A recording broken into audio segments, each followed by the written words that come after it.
doors open.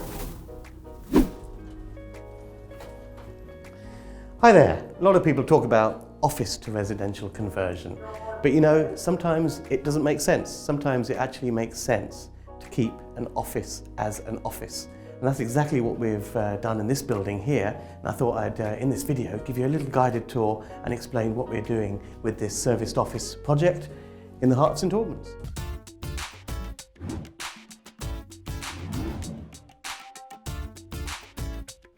Now, one thing I always say is you should let the figures of the deal do the talking and tell you what you should actually do with the project.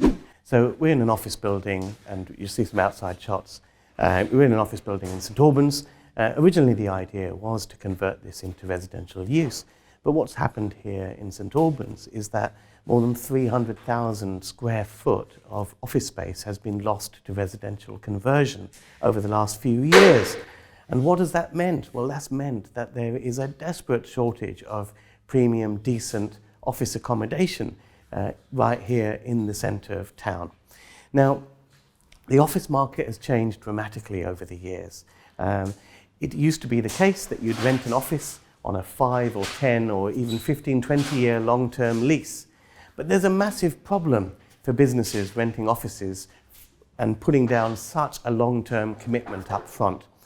Even a 5-year lease commitment is too long for most businesses, because the problem is, if I am a business and I'm renting a space for 5 years, then on day one, that space is either too small for me or too big for me. And it's highly unlikely to be the right size for my changing requirements over the years. And that's meant that what businesses want is a lot more flexibility. What they really want is HMOs, but in office space. And that's essentially what a serviced office is.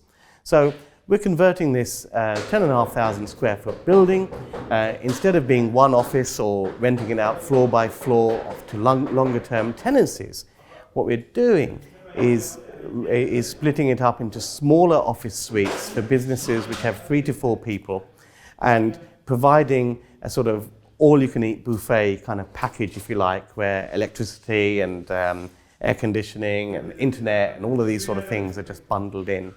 There's also use of shared communal facilities such as a boardroom and kitchens for teas and coffees and the like. And all of that comes in at just one simple payment per month, which the businesses pay, and they're only signed in for a 12-month period.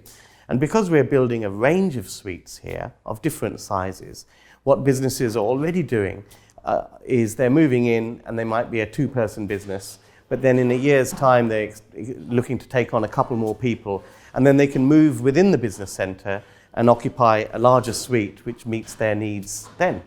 So let's just show you around. So we're standing in a space which occupies the whole of one floor. It's about 2,700 square foot, and it used to be let out to basically one business on a 10-year lease. Now what we're doing is turning it into, as I mentioned before, the HMO of office space, which is the serviced office model. What we're forming here is 14 separate suites, which will be rented to smaller businesses, and there'll be a shared meeting room, kitchen facilities, and the like. This is the first vlog we're doing. We're going to take you through this project so you'll see it all the way through to completion. But what we're doing to start with is just getting the services in, because you can see what they're doing in the ceiling here is basically redoing the electrics. The AC is all happening this week as well. So we're getting the service infrastructure to lay electricity and Cat5 or Cat6 cabling, internet cabling, into each suite. The other big change that's happening is the AC, because before this whole space was under one AC kind of controller because it was one office. Now we've got to get a much more sophisticated system to give each suite the level of controllability with their climate control. So all that work is happening, and then next week when we do our next vlog, you'll start to see the walls going up to define these sort of shapes. So what we have is we've designed the layout so that there are a whole bunch of suites over the back of the building, because everyone likes windows. So as far as possible, the suites have been configured and designed so that they have a window view. There are some internal suites where basically, because they don't have natural light, we're kind of using those spaces for things like the communal kitchen areas and also putting a meeting room there. Whereas we're reserving the prime space, if you like, for the suites with the external facing windows. The other key thing here is to have a mix of suites. So we've configured this building so that we've got 2-person suites, 3 to 4-person suites, 6-person suites, and even 8 to 10-person suites. What we've discovered is it's best to cater for a variety of different businesses to allow people to scale up and scale down their operations, and for you to provide space for their businesses as they grow or contract. They don't have to move out of the centre. So that's been a kind of essential ingredient. The economics, the business case for doing this is pretty similar to an HMO. When you do an HMO, obviously there is more rental, if you like, than if you did a single family let. But of course, you've got to factor in the fact that you're covering all the bills and voids for individual suites, individual rooms. So it's a very, very similar kind of model and logic and economics of doing the serviced offices. So works have just started here. It's only been week 1. It's been pretty much strip out and put in the infrastructure for each suites. Next time you join us, we'll be putting up the walls and you'll start to see some of these suites take shape.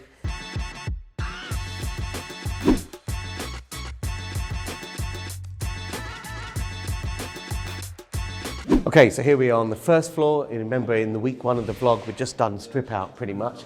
But now what's happened here is a lot of the stud walls have been put up, the skeletals of the stud walls have been put up for the individual serviced office suites. What we're trying to do here is create a variety of suites to cater for different types of small businesses. So we've got 2-person suites, 3 to 4-person suites, all the way up to 8 to 10-person suites here. So on this floor, every floor will have its own kitchen and tea-making facilities. There are a variety of meeting rooms as well on each floor. What we are keen to get absolutely spot on, because we did a bit of research about what pisses people off about serviced offices. One of the big things that pisses people off is sound insulation. You're in one suite, the walls are paper thin, and you can hear people break wind in the suite next door. We don't want any of that. We want a bit of sound insulation. We want a bit of privacy, if you like, when you're making your business calls and whatnot. So what we're doing is we're taking the partition walls all the way up to the ceiling, not just to the suspended ceiling like many people do. We're also using the blue sound block plasterboard, and in between the cavity is going to be insulated with acoustic insulation. And that should provide a massive amount of sound insulation between the individual suites to give those people a degree of privacy. The other thing that we've done is with climate control. The AC guys are here now. The old AC has been completely stripped out. This is actually a major part of the work, putting in separate climate control for each suite to make them comfortable, basically. So every suite will be able to operate the temperature to their requirements within the suite, with its own separate AC unit, if you like, in the ceiling. That then creates another problem, if you like, because you can't have, if you're going to have, we're going to have about 40 suites here, 40 to 45 individual businesses here. You can't have that many condenser units outside the building. There just isn't room. So then you have to go for these quite sophisticated systems that allow you to combine all of those together so that you can have one box outside which services all these individual suites while giving them all individual climate control. So there's quite a lot going in here. Most of it is in the preparatory works. If you get that right, the rest is all easy. So we get the skeletal walls in, the AC goes in, you can see Cat 6 cabling has gone in, all the electrics has gone in for each individual suite. They start by putting, by plasterboarding one side of the partition so that you can kind of work off, if you like. but then still keeps the partition accessible to put services in and all the rest of it. So that's what's happened. It's week 2. Progress hasn't been too bad. Hi, we're in week 3 of our serviced office conversion vlog. A lot has happened here over the last week, but I want to introduce you to our site project manager who's looking after the whole project really, so that I don't have to get too involved in the nitty-gritty. Join me and let's meet him.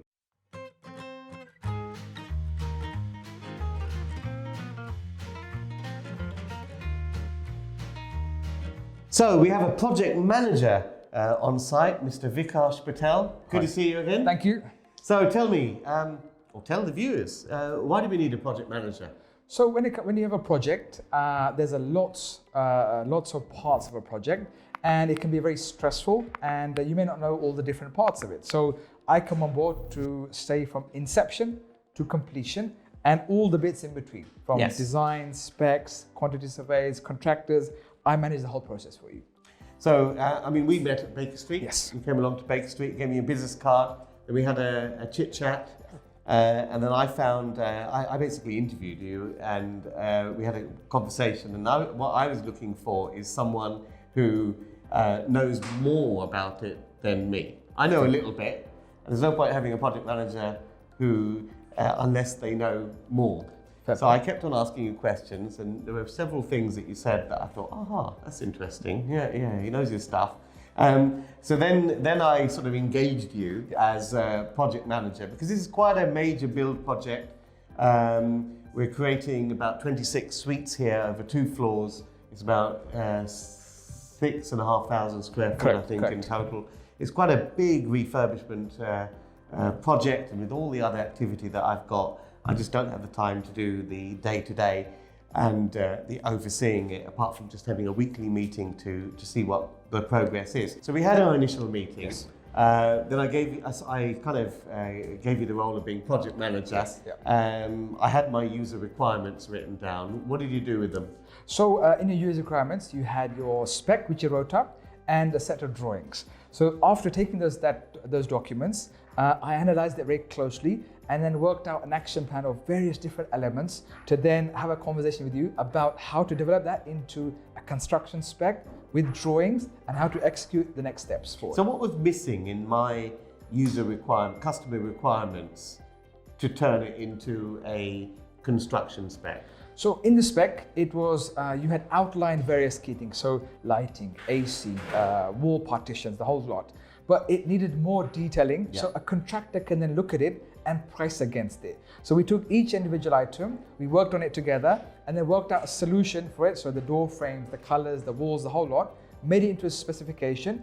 Then I took that specification and then priced it out with a contractor to then work out next steps. And there were some areas where I stated my user requirement, and then you came up with several alternative ways of delivering that requirement, and some were more expensive than others. Correct. And that's how we achieved a little bit of cost saving. Correct. Absolutely. In the project. I mean, one of the big areas was the air conditioning, of course. Correct. So air conditioning was a major cost for the build. And what we had to do is we had to find a solution with the existing building, existing floor plate, existing walls, to make each suite have the air conditioning and not like a big machine that's visible. And we worked through 3 or 4 different contractors, some solutions, and we found a very cost-efficient solution with one contractor, and then we met with them afterwards. Yes. Air conditioning is a big thing. Also soundproofing, of course. Correct. So the other one was that you had an issue with sound transferring to other suites. Yes. So what we came up with the solution is to take the partitions to the ceiling, so no sound transfers through, and we tweaked the design a little bit to make it work for you.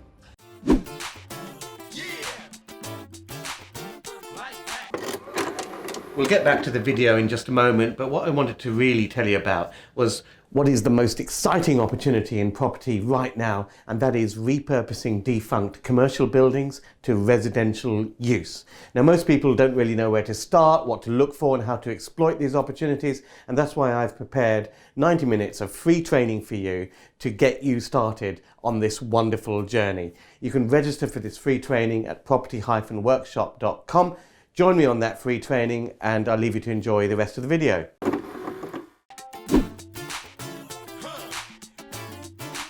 So if you've seen the previous installments of this vlog, you'll know that this floor that we're on used to be one whole office suite. It was 2,700 square foot of floor space. What we've done is carved it up into individual smaller serviced office suites. So what we're in now is the kitchen area, which will be communal to all the offices and businesses who will be occupying this floor. We're going to have free tea, coffee, all of that complimentary stuff. Nice big fridge, there'll be a place for people to eat and all of that. So the advantage of renting a serviced office is that you've got flexibility. Instead of taking a lease, a long lease on a larger space, because normally you're committed to 5 years as a tenant, that might be too long. The trouble with 5-year or 10-year commercial leases is that when you actually occupy the property, it's either too big for you on day one or too small for you on day one, because all businesses expand and contract and have changing needs, if you like. So the advantage for tenants in a serviced office building is that if they are a 3-person business, you take a 3-person suite. And if next year you need 6 people, then you take a 6-person suite. And so forth. You have that flexibility. So that's what we've done in this building. We've created a mix of suites to cater for different types of small businesses. So we've got co-working spaces, we've got 2-person suites, 3-person suites, 4-person suites, 6-person, 10-person, 12-person suites. So no matter as your business grows, this business centre can support the tenants in the building. We've got the 2nd floor already up and running, as many of you know, and in fact some of the businesses that have been with us now pretty much for a year are saying to us, look, we've got a 2-person suite, we want to move to a 4-person suite, and they are going to move to another suite on this floor once it's ready. Let me show you around at some of the suites.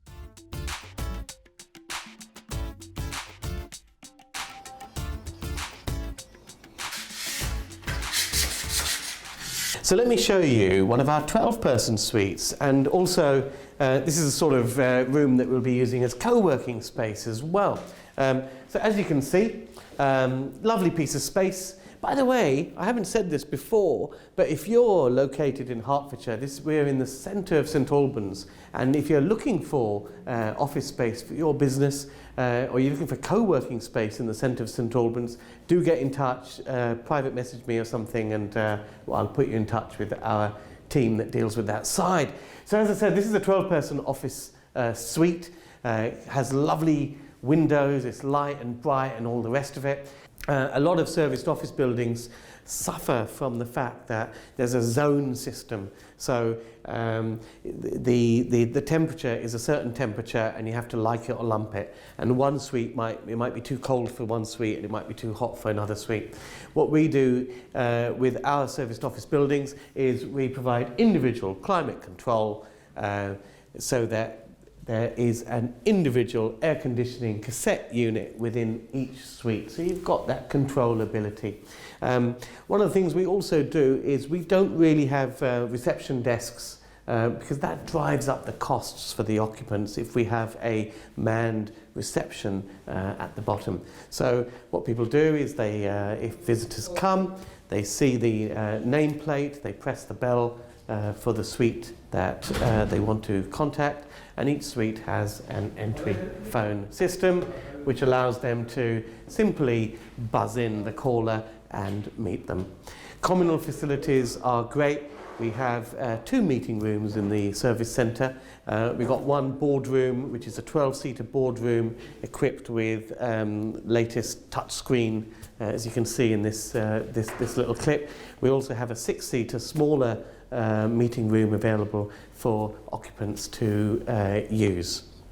So those are the kind of facilities that we offer here, and it's proving very popular indeed.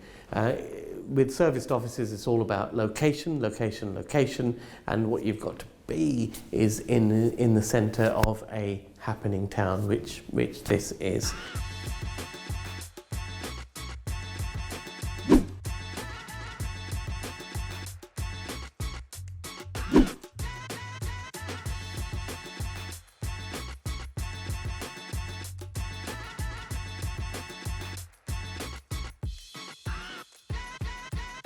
So we're at a stage now where everything's been decorated, the air conditioning is in, all the access control for people getting in has all been done. It's all been carpeted nicely, and we're getting the furniture in.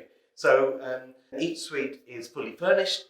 We kit them out with a desk, a nice comfortable chair, and a pedestal as well. We also have some co-working spaces and a kitchen on each floor of the serviced office building.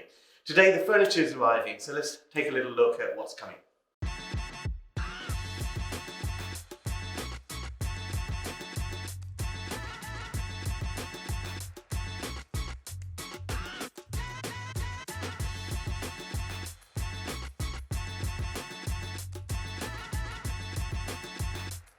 So come in one sec, let me show you the communal tea area. So on every floor of this service office we have a little tea making kitchen area, somewhere to do your lunch and all of that. Provided one of these boiling hot water taps for instantaneous hot water, obviously fridge, somewhere where people can eat. It's a nice little tea area on every floor for people to enjoy.